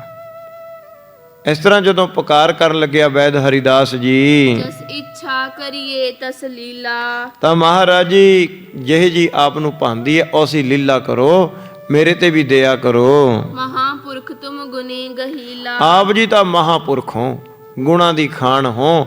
ਮਹਾਰਾਜ ਜੀ ਮੈਂ ਬੇਸਮਝ ਸੀ, ਆਪਦੀ ਮਹਿਮਾ ਨੂੰ ਨਹੀਂ ਸਮਝ ਸਕਿਆ। ਮਰੇ ਬਚਨਨ ਮੋਹਿ ਅਬਿਦਿਆ, ਤੁਹਾਡੇ ਬਚਨਾਂ ਕਰਕੇ ਮੇਰੇ ਅੰਦਰ ਅਗਿਆਨ ਦੇ ਅੰਧੇਰੇ ਦਾ ਨਾਸ ਹੋ ਗਿਆ ਹੈ, ਮੇਰੇ ਅੰਦਰ ਵਿਚਾਰ ਪੈਦਾ ਹੋ ਗਈ ਹੈ, ਵਿਵੇਕ ਬੁੱਧ ਪੈਦਾ ਹੋ ਗਈ ਹੈ। ਹਾਂਜੀ, ਬਾਨ ਲਛ ਜੋ ਕੀਨੀ ਭਿਦਿਆ, ਆਪ ਜੀ ਦੇ ਬਚਨਾਂ ਨੇ ਐਸਾ ਮੇਰੇ ਅੰਦਰ ਬਾਣ ਮਾਰਿਆ ਨਾ ਗਿਆਨ ਦਾ, ਜਿਹੜਾ ਮੇਰੇ ਅੰਦਰ ਹਉਮੈ ਰੂਪੀ ਦੈਂਤ ਬੈਠਾ ਸੀ ਉਹ ਅੱਜ ਢਹਿ ਢੇਰੀ ਹੋ ਗਿਆ। ਆਪ ਦੇ ਬਚਨਾਂ ਰੂਪੀ ਬਾਣ ਲੱਗ ਕੇ ਗਿਆਨ ਦਾ ਬਾਣ ਐਸਾ ਵੱਜਿਆ, ਮੇਰੇ ਅੰਦਰ ਪਰਮੇਸ਼ਰ ਪ੍ਰਤੀ ਸੱਚੀ ਸ਼ਰਧਾ ਔਰ ਵਿਸ਼ਵਾਸ ਪੈਦਾ ਹੋ ਗਿਆ। ਅਵਿਦਿਆ ਦਾ ਨਾਸ ਹੋ ਗਿਆ, ਸ਼ਰਧਾ ਵਿਸ਼ਵਾਸ ਪਰਮੇਸ਼ਰ ਪ੍ਰਤੀ ਸੱਚੀ ਆਸਥਾ ਮੇਰੇ ਅੰਦਰ ਪੈਦਾ ਹੋ ਗਈ ਹੈ। ਇਸ ਤਰ੍ਹਾਂ ਵੈਦ ਹਰੀਦਾਸ ਜੀ ਕਹਿਣ ਲੱਗਿਆ, ਆਮੀ ਹੋਵਨ ਬੋਹਰ ਅਨਾਮੀ, ਕਹਿਣ ਲੱਗਿਆ ਮਹਾਰਾਜ ਜੀ ਮੈਂ ਪਹਿਲਾਂ ਰੋਗੀ ਸੀ ਔਰ ਬੇਜ ਸਮਝ ਵੀ ਸੀ, ਪਰ ਅੱਜ ਆਪ ਦੀ ਦਇਆ ਦਾ ਸਦਕਾ ਐਸਾ ਆਪਨੇ ਗਿਆਨ ਦਾ ਤੀਰ ਮਾਰਿਆ, ਮੈਂ ਅਰੋਗੀ ਹੋ ਗਿਆ। ਆਪ ਦੇ ਤੀਰ ਨੇ ਮੇਰੀ ਹਉਮੈ ਨੂੰ ਮਾਰ ਦਿੱਤਾ ਹੈ। ਆਪਨੇ ਬੜੀ ਦਇਆ ਕੀਤੀ ਹੈ। ਲਖ ਲਿਏ ਗਤ ਸਭ ਹੋਏ ਤਬ ਸੁਆਮੀ, ਤਾਂ ਇਸ ਕਰਕੇ ਮਹਾਰਾਜ ਸੱਚੇ ਪਾਤਸ਼ਾਹ ਜੀ ਮੈਂ ਜਾਣ ਲਿਆ ਹੈ ਕਿ ਜੇ ਇਸ ਭਵਜ ਰੂਪੀ ਸੰਸਾਰ ਤੋਂ ਬਚਣਾ ਹੈ ਔਰ ਜਿੰਨੇ ਤਮਾਮ ਆਪਨੇ ਰੋਗਾਂ ਤੋਂ ਮੈਨੂੰ ਜਾਣੂ ਕਰਾਇਆ, ਮੈਂ ਇਹਨਾਂ ਰੋਗਾਂ ਤੋਂ ਜੇ ਬਚਣਾ ਹੈ ਤਾਂ ਮੈਨੂੰ ਆਪ ਦੀ ਸ਼ਰਨ ਲੈਣੀ ਪਊਗੀ। ਆਪ ਜੀ ਵੱਲੋਂ ਦਿੱਤੀ ਗਈ ਸਿੱਖਿਆ ਨੂੰ ਮੈਨੂੰ ਆਪਣੇ ਮਨ ਵਿੱਚ ਦ੍ਰਿੜ ਕਰਨਾ ਪਵੇਗਾ, ਪੱਕਾ ਕਰਨਾ ਪਵੇਗਾ, ਉਹ 'ਤੇ ਚੱਲਣਾ ਪਵੇਗਾ, ਉਹਦੀ ਕਮਾਈ ਕਰਨੀ ਪਊਗੀ। ਪੜ੍ਹਨਾ, ਸੁਣਨਾ ਤੇ ਨਿਧਿਆਸਣ ਕਰਨਾ। ਨਿਧਿਆਸਣ ਦਾ ਬਾਰ-ਬਾਰ ਉਹ ਗੱਲ ਨੂੰ ਪੱਕੀ ਮਨ ਵਿੱਚ ਬਿਠਾ ਕੇ ਉਹਦੇ ਉੱਪਰ ਚੱਲਣਾ, ਇਹਨੂੰ ਨਿਧਿਆਸਣ ਕਹਿੰਦੇ ਨੇ। ਇਸ ਤਰ੍ਹਾਂ ਵੈਦ ਹਰੀਦਾਸ ਜੀ ਕਹਿਣ ਲੱਗਿਆ, ਤੁਮ ਅਬ ਮੁਝ ਪਰ ਇਹ ਕਰੁਣਾ ਕਰੀਏ, ਕਿ ਹੈ ਸੱਚੇ ਪਾਤਸ਼ਾਹ, ਹੈ ਨਾਨਕ ਜੀ ਮੇਰੇ ਦੇ ਉੱਪਰ ਇੱਕ ਕਿਰਪਾ ਕਰੋ। ਮਨ ਕੋ ਰੋਗ ਸਗਲ ਪਰ ਹਰੀਏ, ਹੁਣ ਆਪ ਨੇ ਰੋਗਾਂ ਤੋਂ ਤਾਂ ਜਾਣੂ ਕਰਵਾ ਦਿੱਤਾ, ਮੇਰੇ ਵਿੱਚ ਸਮਤਾ ਨਹੀਂ ਹੈ ਜੋ ਆਪ ਨੇ ਰੋਗ ਦੱਸੇ ਨੇ ਕਿ ਮੈਂ ਇਹ ਰੋਗਾਂ ਦੀ ਕੋਈ ਦਵਾਈ ਆਪਣੇ ਆਪ ਬਣਾ ਕੇ ਖਾ ਸਕਾਂ ਔਰ ਮੈਂ ਆਪ ਇਹ ਰੋਗਾਂ ਨੂੰ ਠੀਕ ਕਰ ਲਵਾਂ। ਮੇਰੇ ਤੇ ਦਇਆ ਕਰੋ, ਕਿਰਪਾ ਕਰੋ, ਮੈਂ ਆਪ ਦੀ ਸ਼ਰਨ ਵਿੱਚ ਹਾਂ, ਹੁਣ ਮੇਰੇ ਰੋਗਾਂ ਦਾ ਇਲਾਜ ਕਰੋ। ਸ੍ਰੀ ਗੁਰੂ ਕਹਿਓ ਕਰੋ ਸਤਸੰਗਾ, ਤਾਂ ਮਹਾਰਾਜ ਜੀ ਕਹਿਣ ਲੱਗੇ, ਐ ਵੈਦ ਜੀ ਰੋਗ ਠੀਕ ਕਰਾਣੇ ਨੇ ਤਾਂ ਫਿਰ ਸਤਸੰਗ ਕਰਿਆ ਕਰੋ, ਸਾਧੂਆਂ ਦੀ ਸੰਗਤ ਕਰਿਆ ਕਰੋ, ਨਾਮ ਜਪਣ ਵਾਲਿਆਂ ਦੀ ਸੰਗਤ ਕਰਿਆ ਕਰੋ। ਦਿਨ ਥੋਰਨ ਮੈਂ ਹੋਵਹਿ ਪੰਗਾ, ਮਹਾਰਾਜ ਕਹਿਣ ਲੱਗੇ ਥੋੜੇ ਦਿਨਾਂ ਦੇ ਵਿੱਚ ਸਾਰੇ ਰੋਗ ਤੇਰੇ ਠੀਕ ਹੋ ਜਾਣਗੇ।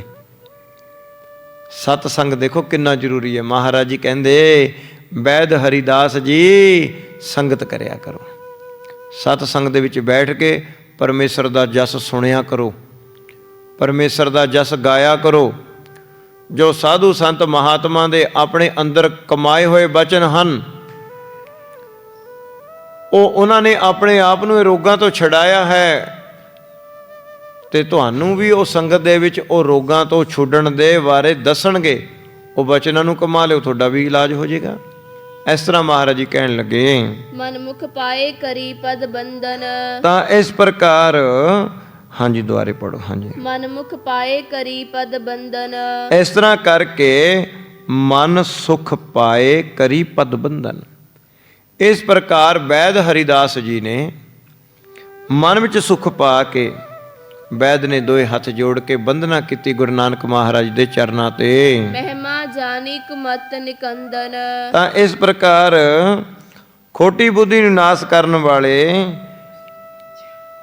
ਆਪਣੀ ਮਤ ਦਾ ਨਾਸ ਹੁੰਦੇ ਦੇਖ ਕੇ ਉਹਨੇ ਗੁਰੂ ਜੀ ਦੀ ਮਹਿਮਾ ਨੂੰ ਸਮਝਿਆ ਕਿ ਜੋ ਗੁਰੂ ਦੀ ਮਹਿਮਾ ਹੈ, ਗੁਰੂ ਜੀ ਦੇ ਬਚਨ ਹਨ, ਜੋ ਮੇਰੇ ਮਨ ਦੀ ਖੋਟੀ ਮਤ ਹੈ, ਹੰਕਾਰ ਹੈ, ਇਹਨੂੰ ਠੀਕ ਕਰਨਗੇ। ਮੈਂ ਗੁਰੂ ਕੇ ਬਚਨਾਂ ਨੂੰ ਕਮਾਵਾਂ, ਗੁਰੂ ਦੀ ਸ਼ਰਨ ਪਵਾਂ, ਇਹਨਾਂ ਦੀ ਕਮਾਈ ਕਰਾਂ ਜੋ ਮਹਾਰਾਜ ਨੇ ਬਚਨ ਕੀਤੇ ਹਨ।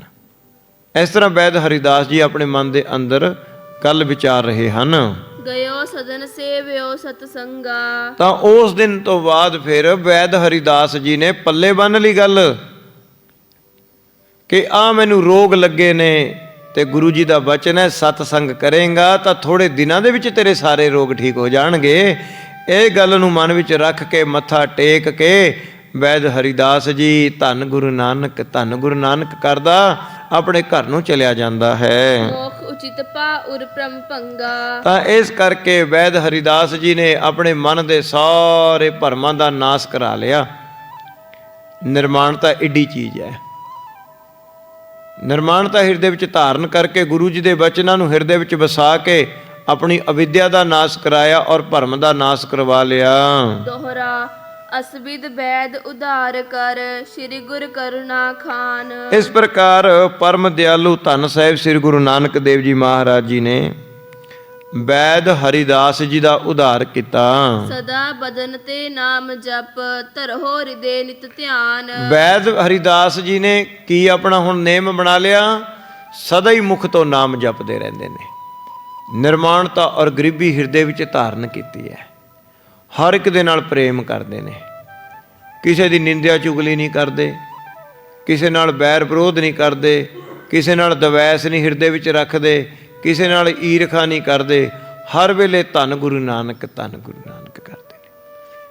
ਜੇ ਕੋਈ ਦਵਾਈ ਬੂਟੀ ਲੈਣ ਵੀ ਆਂਦਾ ਹੈ, ਉਹਨੂੰ ਕਹਿਣ ਲੱਗੇ ਭਾਈ ਠੀਕ ਹੈ, ਨਬਜ ਵੀ ਉਸੇ ਤਰ੍ਹਾਂ ਦੇਖਦੇ ਨੇ, ਸੇਵਾ ਵੀ ਕਰਦੇ ਨੇ।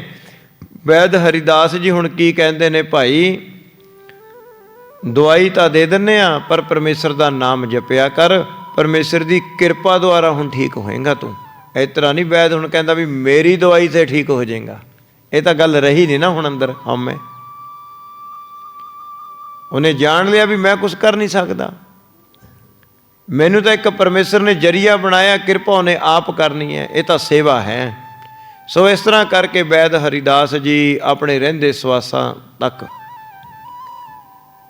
ਧਰਮ ਦੇ ਰਸਤੇ ਤੇ ਚਲੇ, ਪਰਮੇਸ਼ਰ ਦਾ ਨਾਮ ਜਪਦੇ ਰਹੇ, ਸਾਰਾ ਜੀਵਨ ਸੇਵਾ ਚਲਾਇਆ, ਲੋਭ ਦਾ, ਲਾਲਚ ਦਾ, ਬੁਰਾਈ ਦਾ ਤਿਆਗ ਕਰਕੇ ਇਸ ਤਰ੍ਹਾਂ ਪਰਮੇਸ਼ਰ ਦਾ ਜਸ ਹਿਰਦੇ ਵਿੱਚ ਧਾਰਨ ਕਰਕੇ ਆਪਣਾ ਜਨਮ ਮਰਨ ਦਾ ਚੱਕਰ ਕਟਾ ਕੇ ਧੰਨ ਗੁਰੂ ਨਾਨਕ ਦੇਵ ਜੀ ਮਹਾਰਾਜ ਦੀ ਕਿਰਪਾ ਦਾ ਸਦਕਾ ਸਿੱਖਿਆ ਨੂੰ ਹਿਰਦੇ ਵਿੱਚ ਧਾਰਨ ਕਰਕੇ ਆਪਣਾ ਲੋਕ ਤੇ ਪਰਲੋਕ ਸੁਖੀ ਕਰ ਲਿਆ। ਇਸ ਤਰ੍ਹਾਂ ਧੰਨ ਗੁਰੂ ਨਾਨਕ ਦੇਵ ਜੀ ਮਹਾਰਾਜ ਜੀ ਨੇ ਵੈਦ ਹਰੀਦਾਸ ਜੀ ਦਾ ਉਧਾਰ ਕੀਤਾ। ਜਿਵੇਂ ਪਿਛਲੀ ਸਾਖੀਆਂ ਦੇ ਵਿੱਚ ਉਹ ਮਦਰਸੇ ਵਿੱਚ ਪੜ੍ਹਾਉਣ ਵਾਲੇ ਕਾਜੀ ਦਾ ਉਧਾਰ ਕੀਤਾ, ਉਹਨੂੰ ਗਿਆਨ ਕਰਾਇਆ। ਪੜ੍ਹਨ ਗਏ ਪਾਂਧੇ ਜੀ ਨੂੰ ਗਿਆਨ ਕਰਾਇਆ, ਗੋਪਾਲ ਦਾਸ ਪਾਂਧਾ ਜੀ ਨੂੰ। ਸੋ ਇਸ ਪ੍ਰਕਾਰ ਜਨਮ ਲੈਂਦੇ ਹੀ ਉਹ ਜਿਹੜੀ ਦਾਈ ਸੀ ਉਹਦਾ ਉਧਾਰ ਕੀਤਾ, ਉਹਨੂੰ ਰੰਗ ਚੜਾ ਦਿੱਤਾ ਤੇ ਉਹ ਤਾਂ ਹਰ ਵੇਲੇ ਨਾਮ ਜਪਦੀ ਰਿਹਾ ਕਰੇ। ਤੇ ਇੱਕ ਮਹਾਰਾਜ ਜੀ ਦੇ ਘਰੇ, ਜਿਵੇਂ ਆਮ ਮਹਾਰਾਜ ਜੀ ਦੇ ਘਰ ਪਟਵਾਰੀ ਸਨ ਪਿਤਾ ਜੀ, ਕੰਮ ਕਾਜ ਕਰਨ ਵਾਲੇ ਨੌਕਰ ਚਾਕਰ ਲੱਗੇ ਹੁੰਦੇ, ਤੇ ਇੱਕ ਮਹਾਰਾਜ ਜੀ ਦੇ ਘਰੇ ਤੁਲਸਾ ਦਾਸੀ ਸੀ ਕੰਮ ਕਰਨ ਵਾਲੀ, ਉਹ ਕੰਮ ਕਰਾਉਂਦੀ ਹੁੰਦੀ ਮਾਤਾ ਤ੍ਰਿਪਤਾ ਜੀ ਦੇ ਨਾਲ। ਜਿਵੇਂ ਆਪ ਜੀ ਸਾਖੀ ਸੁਣਦੇ ਹੋ ਵੀ ਗੁਰੂ ਸਾਹਿਬ ਜੀ ਮੰਜੀ ਤੇ ਪਏ ਰਹਿੰਦੇ, ਕੱਪੜਾ ਮੂੰਹ ਤੇ ਤਾਣੇ ਤੇ ਪਏ ਨੇ ਮਸਤੀ ਦੇ ਵਿੱਚ। ਉਹ ਤੁਲਸਾ ਦਾਸੀ ਦੇ ਇੱਕ ਦਿਨ ਮਨ ਵਿੱਚ ਐਸੀ ਆਈ ਕਿ ਉਸ ਨੇ ਮਹਾਰਾਜ ਜੀ ਦੇ ਪਏ ਸਨ, ਮਹਾਰਾਜ ਦਾ ਚਰਨ ਆਪਣੇ ਮੱਥੇ ਨੂੰ ਲਾ ਕੇ ਬਹਿ ਗਈ 2 ਮਿੰਟ। ਮੱਥਾ ਲਾ ਕੇ ਨਾਲ, ਤੇ ਉਹਨੂੰ ਐਸੀ ਗਿਆਨ ਦੀ ਰੰਗ ਚੜ੍ਹਿਆ ਤੁਲਸਾ ਦਾਸੀ ਨੂੰ, ਤਾਂ ਉਹ ਤਾਂ ਸਹਿ ਨਾ ਹੋਇਆ, ਉਹ ਤਾਂ ਰੌਲਾ ਪਾਉਣ ਲੱਗੀ ਉੱਚੀ ਉੱਚੀ ਵੀ ਇਹ ਮਾਤਾ ਤ੍ਰਿਪਤਾ ਜੀ, ਜਿਹਨੂੰ ਤੁਸੀਂ ਆਪਣਾ ਬੱਚਾ ਜਾਣਦੇ ਹੋ, ਇਹ ਤਾਂ ਪਾਰ ਬ੍ਰਹਮ ਨਿਰੰਕਾਰ ਹੈ, ਇਹ ਤਾਂ ਖੁਦਾ ਰੂਪ ਹੈ, ਇਹਦਾ ਪਰਮੇਸ਼ਰ ਦਾ ਅਵਤਾਰ ਹੈ। ਦੇਖੋ ਕਿੰਨੇ ਦੇਵਤੇ ਇਹਨਾਂ ਨੂੰ ਪੂਜਣ ਆਏ ਨੇ, ਸਾਰੀ ਪ੍ਰਕਿਰਤੀ ਇਹਨਾਂ ਮੂਹਰੇ ਹੱਥ ਬੰਨੀ ਖੜੀ ਹੈ, ਪੀਰ ਪਕੰਬਰ ਸੇਖ ਮਸਾਇਕ ਔਲੀ ਹੱਥ ਬੰਨੀ ਖੜੇ ਨੇ। ਪਰ ਮਾਤਾ ਤ੍ਰਿਪਤਾ ਜੀ ਇਸ ਗੱਲ ਤੋਂ ਮਹਿਮਾ ਨੂੰ ਨਾ ਜਾਣ ਸਕੇ। ਮਾਤਾ ਤ੍ਰਿਪਤਾ ਜੀ ਨੇ ਠੰਡਾ ਹੌਂਕਾ ਲਿਆ, ਕਹਿਣ ਲੱਗੇ, ਐ ਪੁੱਤਰ, ਹੁਣ ਤਾਂ ਤੈਨੂੰ ਘਰ ਦੇ ਨੌਕਰ ਵੀ ਮਖੌਲ ਲੱਗੇ ਕਰਨ,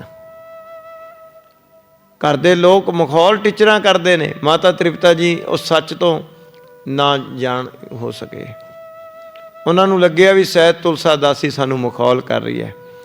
ਇਸ ਤਰ੍ਹਾਂ ਹਰ ਰੋਜ਼ ਹੀ ਮਹਾਰਾਜ ਜੀ ਕੌਤਕ ਕਰਦੇ, ਕਿਰਪਾ ਕਰਦੇ ਰਹਿੰਦੇ। ਸੋ ਇਸੇ ਤਰ੍ਹਾਂ ਹੁਣ ਮਹਾਰਾਜ ਜੀ ਉਦਾਸ ਰਹਿੰਦੇ ਨੇ।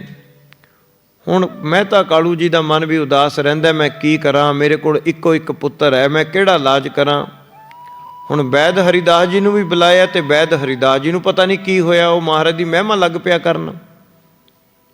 ਮਹਿਤਾ ਕਾਲੂ ਜੀ ਕਹਿੰਦੇ, ਹੇ ਗੁਰੂ ਨਾਨਕ ਜੀ, ਗੱਲੀ ਬਾਤੀ ਤਾਂ ਤੁਸੀਂ ਸਭ ਨੂੰ ਜਿੱਤ ਲੈਂਦੇ ਹੋ, ਮੈਂ ਤਾਂ ਤੁਹਾਨੂੰ ਸਿਆਣਾ ਤਾਂ ਮੰਨਾਂ ਜਦੋਂ ਤੁਸੀਂ ਖੱਟ ਕਮਾ ਕੇ ਕੁਛ ਘਰ ਲੈ ਕੇ ਆਓ, ਚਾਰ ਪੈਸੇ ਕੁਛ ਘਰੇ ਲੈ ਕੇ ਆਓ, ਮੈਂ ਤਾਂ ਤੁਹਾਨੂੰ ਸਿਆਣਾ ਤਾਂ ਮੰਨਾਂ। ਇਸ ਤਰ੍ਹਾਂ ਮਹਿਤਾ ਕਾਲੂ ਜੀ ਬਾਰ-ਬਾਰ ਕਹਿੰਦੇ ਰਹਿੰਦੇ ਨੇ। ਹੁਣ ਕੱਲ੍ਹ ਨੂੰ ਸੱਚਾ ਸੌਦਾ ਕਰਨ ਦੀ ਸਾਖੀ ਆਵੇਗੀ ਮਹਾਰਾਜ ਦੀ। ਮਾਤਾ ਤ੍ਰਿਪਤਾ ਜੀ ਬਾਰ-ਬਾਰ ਕਹਿਣਗੇ ਕਿਵੇਂ ਮਹਾਰਾਜ ਜੀ ਸਾਧੂਆਂ ਦਾ ਉਧਾਰ ਕਰਨਗੇ। ਇਹ ਸਾਖੀ ਹੁਣ ਕੱਲ੍ਹ ਨੂੰ ਆਵੇਗੀ। ਆਓ ਇੱਥੇ ਹੀ ਹੁਣ ਕਥਾ ਦੀ ਸਮਾਪਤੀ ਹੈ। ਹੁਣ ਕਥਾ ਦਾ ਟਾਈਮ 4:30 ਤੋਂ 5:30 ਹੈ। ਵਾਹਿਗੁਰੂ ਜੀ ਕਾ ਖਾਲਸਾ, ਵਾਹਿਗੁਰੂ ਜੀ ਕੀ ਫਤਿਹ।